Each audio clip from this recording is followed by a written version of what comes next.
morning, students. Welcome to my class. This is for standard 7, subject SST, topic sources of information on medieval period. medieval period के बारे में कौन कौन से स्रोत हैं उसकी हम जानकारी आपको देने का प्रयास करेंगे. This topic is very long, but I am trying to summarize this topic today.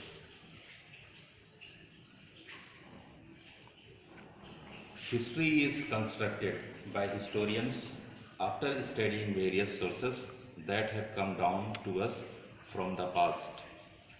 इतिहास का निर्माण इतिहासकार अनेक स्रोतों का अध्ययन करके किए हैं जो अतीत से जुड़े होते हैं. Some sources of information on the medieval India are coins, books, building, etc. कुछ जानकारियां जो medieval यानी कि मध्यकालीन भारत से जुड़े हुए हैं, भारत के मध्यकालीन से जुड़े हुए हैं, वो हैं कॉइन सिक्के, बुक्स किताबें और इमारतें. Sources can be broadly divided into two category. जितने भी जो स्रोत इतिहासकारों को मिला है वो दो भागों में डिवाइड हम कर सकते हैं. First literary and second archaeological. Literary means साहित्यिक और आर्कियोलॉजिकल मीन्स पुरातात्विक स्रोत. So let's see first literary sources.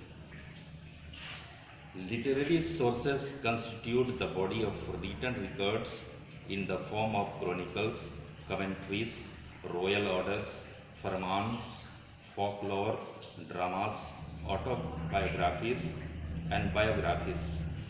Literary sources constitute means इसमें शामिल है body of written records, लिखा हुआ.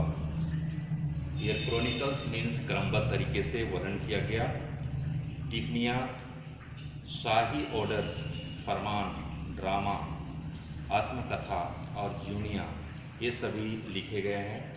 The literary sources of the early part of medieval India are found in the form of manuscript. ये सभी manuscript में पाए जाते हैं. पहले मनुस्क्रिप्ट क्या है? What is manuscript? Manuscripts are hand written records preserve in the archives. Manuscript हाथ से लिखा हुआ दस्तावेज है जिसे आर्चिव्स में रखा गया है. आर्चिव्स होता है a place where historical things are kept. तो आर्चिव्स वो जगह है या तो लाइब्रेरी कह सकते हैं, वो ऐसी जगह है जहाँ पर ऐतिहासिक चीज़ें रखी जाती है रिकॉर्ड्स के रूप में. Second is accounts of foreign travellers. हमारे देश में बहुत सारे ट्रैवल्स विशेषकर मध्यकालीन भारत में आए, विदेशी आए और उन्होंने अपने यात्रा वृत्तांत में बहुत सारी जानकारियाँ अपनी किताबों के माध्यम से इतिहासकारों तक पहुँचाए हैं. The travel logs of this period are another important source. Like Ibn Battuta describes the reign of Muhammad bin Tughlaq. उनमें से एक है Ibn Battuta जिसने मोहम्मद बिन तुगलक के शासनकाल की व्यवस्था के बारे अपने बुक में वर्णित किया है. Abu Razzaq wrote an account on the condition of kingdom of Vijayanagar. उसी प्रकार अबू रज्जाक ने भी विजयनगर साम्राज्य के बारे अपनी यात्रा वृत्तांत में लिखा है. उसी तरह मार्को पोलो, निकोलो आदि ट्रैवलर्स आए हमारे देश में और उन्होंने भी अपनी यात्रा वृत्तांत में इस बारे में मध्यकालीन भारत के बारे में वर्णित किया है. आगे देखेंगे आर्कियोलॉजिकल सोर्सेस. आर्कियोलॉजिकल यानी पुरातात्विक स्रोत. Archaeology is the study of all materials, remains left behind by people.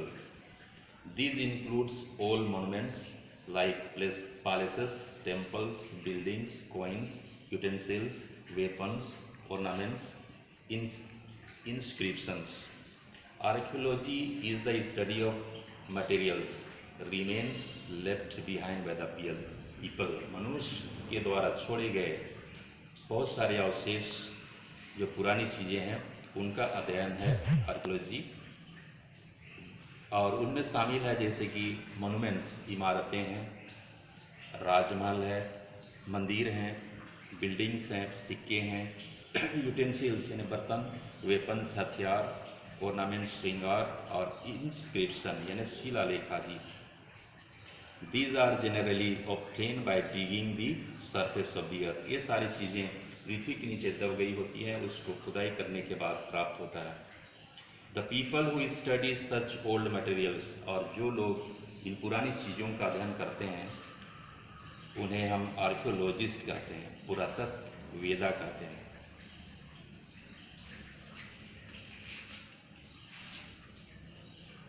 Next is temple archaeology. विशेषकर मध्यकालीन भारत में दक्षिण में कई मंदिरों का निर्माण किया गया, जैसे Brihadeshwara temple at Tanjore and the Sun Temple of Konark are important source।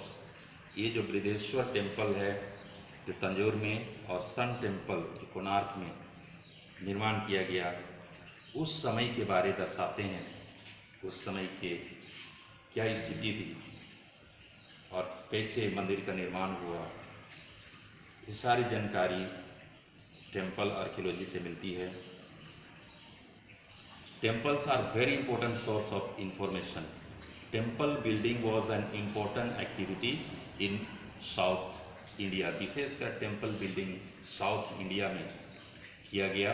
Temples like Brihadeshwara temple at Tanjore, जैसे कि मैंने पहले ही कहा कि बृहदेश्वर टेम्पल जो तंजौर में है अभी भी, सन टेम्पल कोणार्क में है, are not only architectural marvels but also enrich us about the cultural and religious history of the place। ये सारे जो मंदिर हैं, ये सभी मंदिरें न केवल बनावट के दृष्टिकोण से हमें अचंभित करते हैं, लेकिन कई जानकारियाँ, कई ज्ञान हमें देते हैं उस समय के सामाजिक, सांस्कृतिक या धार्मिक स्थिति के बारे इन मंदिरों को देखकर पता चलता है। The next, coins। Coins are another source of information which give us a lot of information on the political and economic history of the place। The study of coin is known as numismatics। बहुत सारे सिक्के हमारे देश में चलाए गए, मध्यकालीन भारत के समय भी कई सिक्के चलाए गए। जो सिक्के धरती के अंदर दब गए थे, खुदाई के द्वारा मिले हैं, उनका जो अध्ययन करते हैं उन्हें न्यूमिस्मेटिक कहा जाता है, मुद्रा संग्रहण। और ये सिक्के भी उस समय के राजनीतिक, आर्थिक दृष्टिकोण को दर्शाते हैं और महत्वपूर्ण जानकारी देते हैं। अगला है इंस्क्रिप्शन यानी शिलालेख। शिलालेख, inscription are writings on stone surfaces, copper plates and walls of temple। जो inscriptions थे यानी कि शिलालेख, वो लिखे जाते थे पत्थरों में, कॉपर प्लेट्स, तांबा के जो प्लेट होते थे उसमें उस समय, या तो वॉल्स ऑफ द टेम्पल्स, मंदिरों के जो वॉल्स होते थे उसमें लिखे जाते थे। ये सभी खुदाई से मिला है और इंस्क्रिप्शन से भी इतिहासकारों को महत्वपूर्ण जानकारियाँ मिली है और इनके माध्यम से हम मध्यकालीन भारत के बारे समझ पाते हैं बेहतर ढंग से। Last, paintings. Paintings are another major source of information which throw considerable light on the social, religious and political life of the people through its depiction। Painting भी महत्वपूर्ण जानकारी का एक स्रोत है जो उस समय के सामाजिक, धार्मिक और राजनीतिक जीवन के बारे जानकारी देती है। The miniature paintings developed under the Mughal rule tell us a lot about the court life, methods of warfare, dress, jewelry, etc. of the rulers।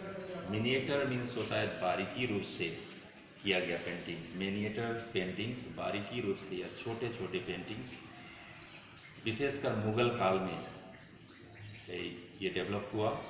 और इस पेंटिंग के माध्यम से हमें जानकारी मिलती है कि उस समय